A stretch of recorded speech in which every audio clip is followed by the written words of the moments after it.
Successfully 4000 kilometres completed.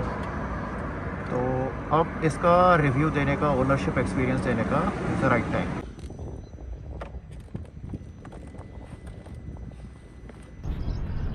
All right, so मेरे पास ये बाइक 2 मंथ्स से है अभी, and I have clocked 4000 kilometres on this bike. This includes my trip to Zanskar, and also there is another trip I did to Bhadra Tiger Reserve on that, because Zanskar में जितना expect करके गया था कि water crossings मिलेंगी उतनी थी नहीं. I was unlucky. तो इस बाइक को मुझे एक्सपीरियंस करना था कि ये वाटर क्रॉसिंग्स में कैसी होगी. So next best place Bhadra tiger reserve is what I could think of. तो वहाँ मैं गया था. So before I start the review, आप वो थोड़ी क्लिप्स देखो. Only interesting bits I will show in the video, क्योंकि मैं वहाँ पे 2 बार और भी जा चुका हूँ और पहले भी मेरे वहाँ की वीडियोस हैं, तो रिपीटेटिव कंटेंट तो अच्छा नहीं लगेगा. सो ओनली इंटरेस्टिंग बिट्स आप पहले वहाँ पे देखो. It was fun. फिर मैं इसका रिव्यू शुरू करता हूँ. अरे यार, ये सुंदर कितना है, देख रहे हो?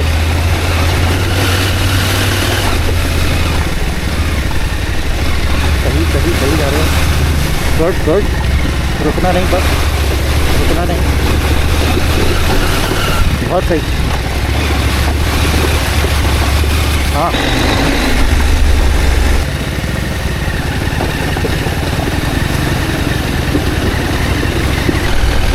है ना?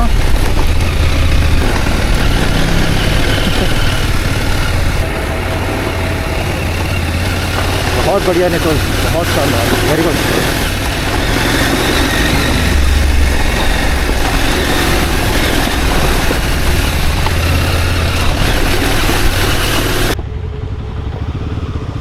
ये मेरे में आ रहे हो. यहाँ आएगी ना गहरी वाली ये. यस,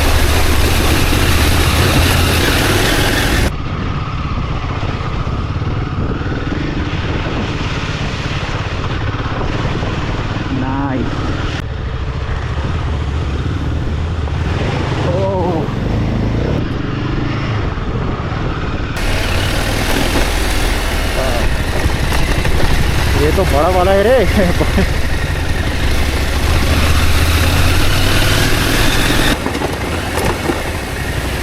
अरे तुम क्यों रुके बॉस?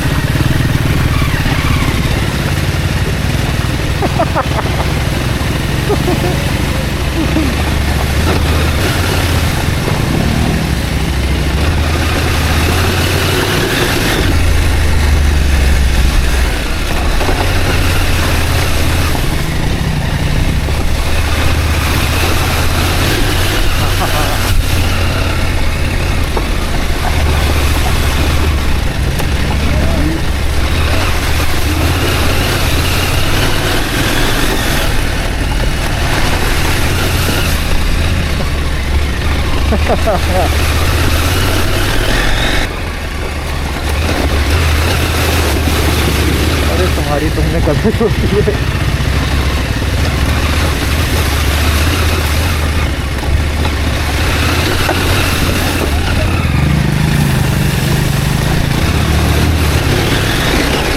ये भी ठीक है.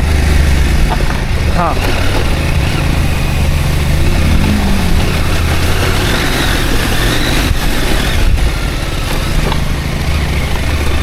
तुम्हारे तो मस्त वीडियो आ रहे हैं भाई.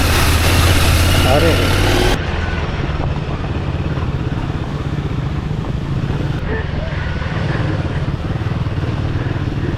भाई भाई, ओह माय गॉड, पूरा लाइट तक आया है पानी.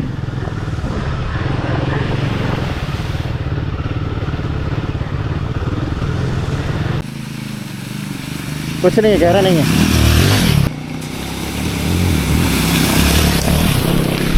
भाई.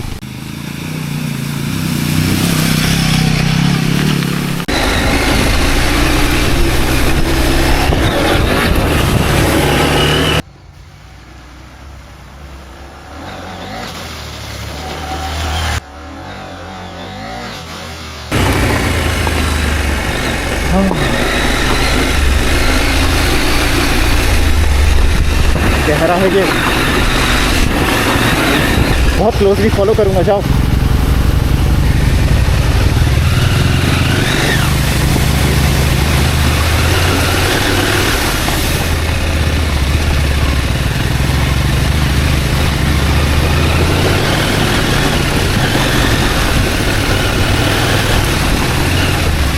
कहाँ पे आ रहा है पानी?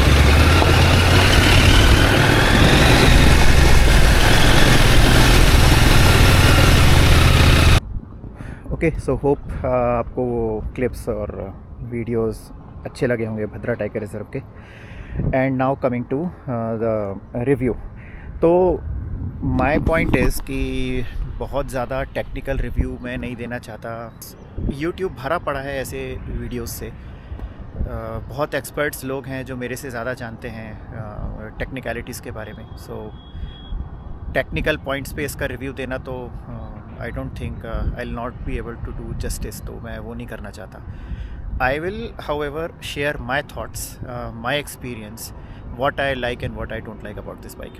So starting with what I like, इसका सस्पेंशन, मतलब आई डोंट थिंक कि फ्रॉम फैक्ट्री कोई भी बाइक इसके जैसी सस्पेंशन के साथ आती होगी। So 240 mm of suspension travel है, 48 mm फोर्क है and 263 mm of ground clearance है। So this bike you will find it very hard to bottom out. आपको बहुत ज़्यादा ट्राई करना पड़ेगा, पता नहीं कितना क्रैश करोगे इसको, कौन से पत्थरों से उचकाओगे कुदाओगे कि ये बॉटम आउट हो जाए या उसका बैली हिट हो जाए। Means you will have to try very hard to do that. That is where this bike एक्सेल्स।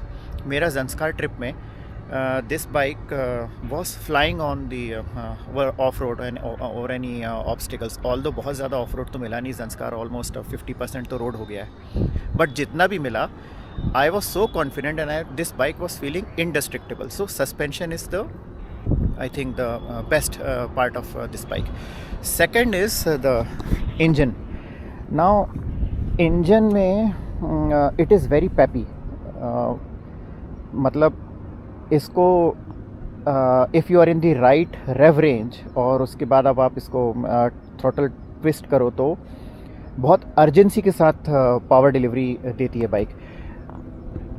इसका जो रैली मोड है, मींस अब ये भी प्रोज एंड कॉन्स में बात कर ली जाएगी उसकी भी। इसका जो रैली मोड है वो केवल डेमो में आता है। Means rally mode is activated on this bike for first 1500 kilometres. उसके बाद आपको अराउंड 45 के समथिंग पे करना पड़ेगा, तो वो रैली मोड और बाकी चीज़ें ट्रैक्शन कंट्रोल्स जो सिस्टम है उसका वो एक्टिवेट करेंगे। आई डोंट नो KTM की कोई बिजनेस स्ट्रैटेजी होगी ऐसा करने के लिए, but I don't really get the sense of it, क्योंकि अच्छा मार्केटिंग स्ट्रैटेजी है आई थिंक। क्योंकि एक बार जब आप एक उसको एक्सपीरियंस कर लोगे then you will definitely want to have those traction control modes and the throttle map that is there in the rally mode. Plus also उसमें उस सॉफ्टवेयर पैकेज, वो जो कंप्लीट सॉफ्टवेयर स्विट है उसमें क्विक शिफ्टर भी included है।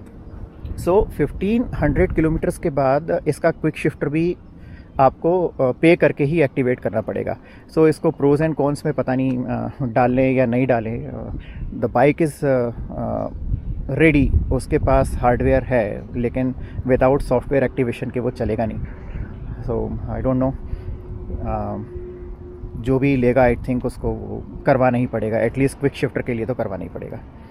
So yes, very pappy engine and suspension की बात हम लोगों ने ऑलरेडी कर ली। और इसका जो दूसरा पार्ट है, इसकी seat height 890 mm। Although it looks like कि इंटिमिडेटिंग सीट हाइट है, बट रियली ये जो सीट का शेप है दिस इज़ नैरो। तो आपके जब लेग्स यहाँ और यहाँ जाते हैं ना, so because of this shape it is not very tough to plant your feet on the ground. 890 mm seat height है, तो ऐसा भी नहीं है कि दोनों पैर यू कैन टच ईजीली। मेरी height for reference is around 5'10" and I am able to flat foot on one side. दोनों साइड तो मैं नहीं कर सकता, but that is not even the right way. You should always look at to put your feet on one side, not both side. तो seat height although starting में थोड़ा सा बॉदर करती है, but I think it is good. And plus the seat comfort. मैंने recently इसमें 700 kilometres का ride किया सिंगल डे में, एंड ऐसा शुरू में ज़रूर लगता है कि ये बाइक क्योंकि बहुत हार्ड सीट है तो आपको शोर हो जाएगा, but I have not experienced it. I think hardness की वजह से वो सोरनेस नहीं आई, and I was pretty much comfortable. Means nothing to complain there, even though the seat is hard, but I think it is good. It will not leave you paining, means leave your back paining after maybe 700-800 kilometers of ride. और ये seat height की वजह से जो नी angle बनता है ये वाला, that is also not very acute. तो उससे होता ये है कि नी भी पेन नहीं करती है. तो मुझे ऑल दो सीट हाइट का क्या ज्योमेट्री है, किस एंगल पर आता है, ये एक्यूट एंगल बन रहा है कि नहीं बन रहा, मुझे उसके स्पेसिफिक्स नहीं पता, बट माई एक्सपीरियंस इज मुझे इसमें कोई पेन नहीं हुआ, and my knee was happy. फिर अब दूसरी बात आएगी इसकी सिटिंग पोजीशन की. Sitting position, what I like the most about this bike is the visibility that it gives. ये सीट पे बैठने के बाद एक तो when you are sitting on this bike, this is you are sitting on the bike, not in the bike. दूसरी adventure bikes आप देखो, जैसे मेरे पास GSB है, उसमें टैंक कितना ऊपर आता है, फिर आप नीचे बैठोगे तो ऐसा लगता है कि it is you are sitting inside the bike, but here you are sitting on top of the bike. उससे होता क्या है, विजिबिलिटी बहुत अच्छी आती है, कमांडिंग व्यू होता है सामने. That is one of the good things I wanted to point out.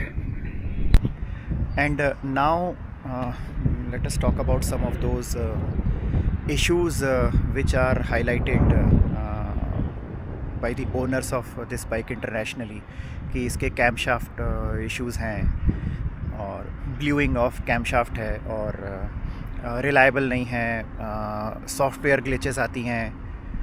मुझे ऐसा कुछ फेस नहीं हुआ. So I don't know, KTM must have improved, वो कंप्लेंट्स सॉर्ट आउट हो गई होंगी. मुझे कोई स्टार्टिंग ट्रबल नहीं आया, कोई ग्लिच या सॉफ्टवेयर मेरे को कोई परेशानी नहीं किया. मैं पूरा संस्कार पूरा करके आया इसमें, and this was always a single press start. कभी भी कोई स्टार्टिंग प्रॉब्लम भी नहीं हुई. बहुत ज़्यादा लो टेम्परेचर में तो हम लोग नहीं थे, but there were some places where it was 1 degree 2 degree in the night. तो उसके बाद भी जैसे ही मॉर्निंग में स्टार्ट कर रहे थे तो it was a single press of the button, उसमें भी कोई प्रॉब्लम नहीं हुई. कैम शाफ्ट के इश्यूज़ के बारे में तो अभी मैं कुछ ज़्यादा कमेंट भी नहीं कर सकता. 4000 किलोमीटर्स ही चलिए, क्या मालूम बाद में आएगा नहीं आएगा. फ़िलहाल तो अभी मेरे को कोई प्रॉब्लम नहीं है. There is no drop in performance of the bike, and also there was no drop in performance when we were at the high altitudes in the Himalayas. तो I think अगर किसी के पास यही कंसर्न है कि इसके रिलायबिलिटी इश्यूज़ हैं, तो इंडिया में तो अभी बहुत ज़्यादा बाइक्स ये हैं नहीं, आपको ज़्यादा पता पड़ेगा नहीं. इवन KTM तो इस पर एक्सटेंडेड वारंटी भी दे रहा है. प्लस ये भी है कि जब तक बहुत ज़्यादा बाइक्स यहाँ पे होनी जाएंगी, बहुत ज़्यादा किलोमीटर्स कोई चला नहीं लेगा बाइक, तो उसके बाद कोई प्रॉब्लम आएगी किसी को तो शायद पता चलेगी. अभी तो वो आई डोंट थिंक सो है, एंड आई होप कि इसमें कोई ऐसी प्रॉब्लम ना आए. So now I want to talk about some negatives. ये तो खैर रही बात कि कोई भी बाइक परफेक्ट नहीं होती, सबके फ्लॉज होते हैं, तो इसके भी हैं. फर्स्ट एंड फॉरमोस्ट इसकी जो राइड क्वालिटी है दैट इज़ नॉट प्लश. आपको सस्पेंशन एडजस्टेबल ज़रूर मिलता है, means you can adjust, you have 18 clicks of adjustment for compression and rebound. But then चाहे आप जितना भी उसको ट्यून कर लो अपने वेट के हिसाब से या टेरेन के हिसाब से, you will not get a plush feeling. मैंने ट्राई करके देखा है. स्टॉक सस्पेंशन सेटिंग इसकी आई थी अराउंड 15 क्लिक्स पे, but I found it too hard. It was very bouncy. Front तो मेरे को ऐसा लगता था कि मेरे को उचका के फेंक देगा बाइक से. तो आई डायल्ड इन 2 क्लिक्स. तो मतलब मैंने 2 क्लिक्स रिड्यूस किया. सो अभी 15 क्लिक्स से 13 क्लिक्स पर है. आई think that is my sweet spot. तो although it is not plush, अगर आपको plushness चाहिए तो फिर there are many other bikes in the market. You can go for Tiger 900 Rally Pro, you can go for Ducati Desert X, and there are others also. But this bike, the ride quality is not plush. और फिर हाँ, although ये negative में मैं बोल रहा हूँ, although I think कि ये नेगेटिव पॉइंट नहीं होना चाहिए, because this bike what it is meant to do, अगर वो प्लस राइट क्वालिटी दे देंगे उसमें तो फिर वो कर नहीं पाएगी. तो I think maybe for some buyers where right quality, the plush feeling of the bike is of the primary means importance, so then this is not the bike for them. दूसरा negative है इसका, एक irritating point, I find it very hard to put this bike in neutral. कभी traffic में अगर 15-20 seconds wait करना पड़ेगा तो I struggle with the gears. मैं इसको ट्राई करता रहता हूँ ये न्यूट्रल में आ जाए, नहीं होगी. पर अब ऐसा भी नहीं है कि ये कोई मैं एकदम नौसीखिया हूँ कि मेरे को आता नहीं है समझ में कि न्यूट्रल में कैसी डाली जाती हैं. This is not my first bike, I have other bikes also. So वहाँ पे मुझे अपनी स्किल्स पे क्वेश्चन नहीं हो रहा है. बट हाँ, this is something I have experienced. इसका न्यूट्रल फाइंड करना, इट इज़ इरिटेटिंग. कभी मिलता है न्यूट्रल, कभी नहीं मिलता है. This is some inconsistent thing. हाँ, उसके बाद थर्ड नेगेटिव पॉइंट है इसका क्लैटरिंग. मतलब थोड़ा रैटलिंग नॉइज़ तो आता ही है. सब कुछ अभी मैं चेक करवा के ही आ रहा हूँ. It is all good, there is no nothing loose, सब कुछ ऑल गुड. ना कोई सा बोल्ट लूज़ है, ना चेन भी मैंने टाइट करवा लिया है इतना ट्रिप करने के बाद. तो थोड़ा रैटलिंग नॉइज़ कम ज़रूर हुआ है, बट वो ख़त्म नहीं हुआ. तो I think this is because of the hard suspension also, कि वो थोड़ा सा एक्सपीरियंस आपका ना, अगर if you want a very quite bike, very silent bike ना, तो नहीं होगा ये थोड़ा सा तो बजीनेस इसमें रहता है. नाउ बजीनेस एंड वाइब्रेशन से फिर हैंडल बार और फुट पैक और टैंक पर यस वाइब्रेशंस आते हैं, लेकिन they are not deal breaker. You can get use to of those vibrations. High RPM पे, हाई स्पीड पर तो वो नहीं आते. वो आप बहुत लो स्पीड पर चालू करोगे बाइक तब फील होते हैं. और उसके बाद जब आपको डाउन शिफ्ट करना है, बहुत क्रॉलिंग स्पीड पे जाना है, तो आपको थोड़े बहुत फील होते हैं. Otherwise when you are in speed वो नहीं आते, वाइब्रेशंस नहीं आते. एंड एक बात और मिस हो गई बताना, it is related to engine. This engine is not very tractable like other bikes जो मैंने एक्सपीरियंस करी हैं. फॉर एग्जांपल टाइगर 900 और 800, उसमें even if you are in 4th gear 5th gear और आप स्लो स्पीड में हो, 40 या उसकी 40-50 की स्पीड में हो, and you give the accelerator, the bike moves. ये ऐसा नहीं है. You have to be in the right gear, in the right rev range. It is not very happy bike when you are trying to chugging it. तो means the bike will not be at its sweet spot. वो आपको manage करना पड़ेगा, gear shifting ज़्यादा करनी पड़ेगी. But I think that is still okay. I don't think that is still a deal breaker, because when the bike is in its rev range वो बहुत अच्छा परफॉर्म करती है. And the next negative thing is the chain adjustment. इतना complex क्यों है पता नहीं यार. एक तो मुझे इसका मैनुअल समझ में ही नहीं आता कि ये कहाँ पे बोल रहा है एडजस्ट करने का. 2 mm कहाँ से, 2 to 5 mm कहाँ से देखना पड़ता है. बिकॉज इट लुक्स लाइक यहाँ पर कोई सा ये वाला पॉइंट है, इसको पूरा यहाँ पे दबाना पड़ेगा चेन को, एंड उसके बाद कोई सा 2 to 5 mm का गैप यहाँ पे मेजर करना पड़ेगा. आई डोंट नो क्यों इतना कॉम्प्लेक्स बताने का क्या ज़रूरत था. स्विंग आर्म से किसी एक पॉइंट से आप कितना डिस्टेंस होना चाहिए चेन का, कितना सैग या वो होना चाहिए था, वो बता देते. But somehow KTM decided to make it complex. ये मैनुअल जो भी है, I am not able to understand it very, I don't know. चलो खैर, एक ये नेगेटिव है. एंड नेगेटिव की बात करते करते एक पॉजिटिव भूल गया मैं. But that is not very specific to this bike, that is about the tyres. इसमें जो फैक्ट्री से टायर्स आ रहे हैं, those are Mitas enduro trail tyres now. And I think ये जो सेटअप है एंड्यूरो ट्रेल टायर्स का, ये बेस्ट 50-50 सेटअप है. They are very good on road, they are not noisy, and when we ride on off road they provide very good grip. So that is one of the positives I'll say. Internationally तो ये tyre भी 60-40 बोला जाता है, मतलब 60% road 40% of road, but I think जितना of road हम करते हैं उसमें तो ये 50-50 है, और इवन आई विल से कि this is more of road oriented tyres. I don't no कि बाहर लोगों का रिव्यू करने का क्राइटेरिया थोड़ा अलग रहता है, but for me they are perfect 50-50 tyres. So I think the last point I will talk about is the brakes. Brakes इसमें ना 50-50 बोलूँगा मैं। फ्रंट ब्रेक्स तो they are like anchor, you pull in the lever, the bike एकदम on the spot stop हो जाएगी, इतना बढ़िया है। लेकिन जो रेयर ब्रेक्स हैं they are not very, I don't like the rear brakes very much. I check with these guys, KTM guys, तो उन लोगों ने बोला कि 70-30 का रेशो रहता है। सो 70% जो ब्रेकिंग है वो आपकी फ्रंट ब्रेक से ही होगी, अंडरस्टैंड, कोई नई बात नहीं है, एंड 30% रेयर ब्रेक से होगी।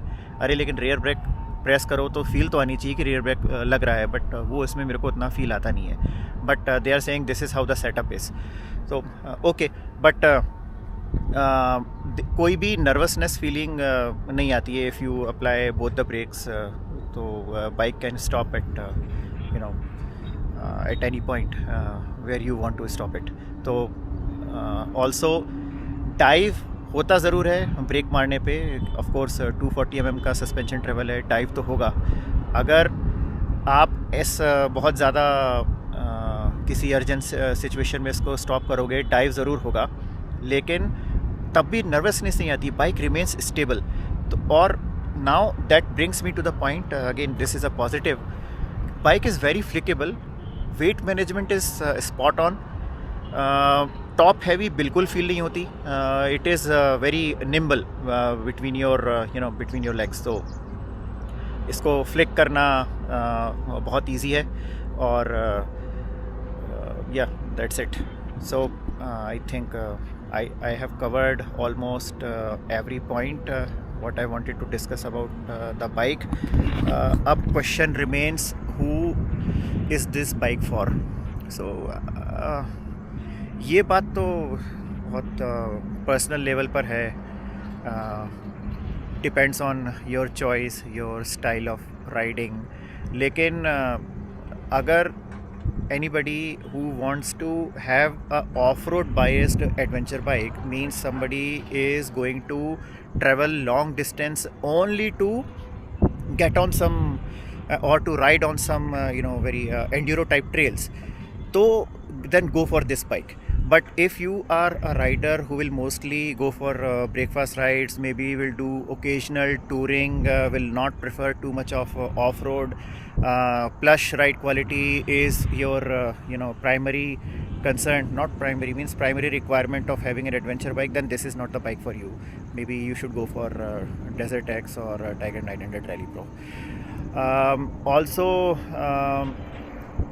there is a question कि can this be a single bike garage? No, I don't think so. ये बाइक तो मीन सिंगल बाइक गैराज में, ऑल्सो यस इट डिपेंड्स कि सिंगल बाइक गैराज में और do it all bike में do it all आपके लिए है क्या। मैंने एक पुराने वीडियो में भी बोला था, what is do it all for you. मेरे लिए डू इट ऑल है what this bike is able to do. I only want to ride on roads to reach a trail and then ride aggressively on that trail, do some slides, jumps, और वापस वो road पकड़ के मैं वापस आ जाऊँ। So if this is my do it all, then yes this can be a single bike garage for me. But if you don't want to do this, then this is maybe not the bike. You can have this as a primary bike, secondary bike, but then secondary bike I don't know affordability पर भी होता है। This is not some cheap bike, almost 20 lakh rupees Bangalore में on road है ये। सो ये भी नहीं बोल सकते कि you can have this as a secondary bike. So if you want to own a single bike, then consider other choices, other options, and this is meant to be a hardcore adventure bike, off-road biased adventure bike. If you are that kind of rider, then this is the bike for you. This is it. So, I'll close this video now. Hope you enjoyed it. Thanks for watching. Bye bye.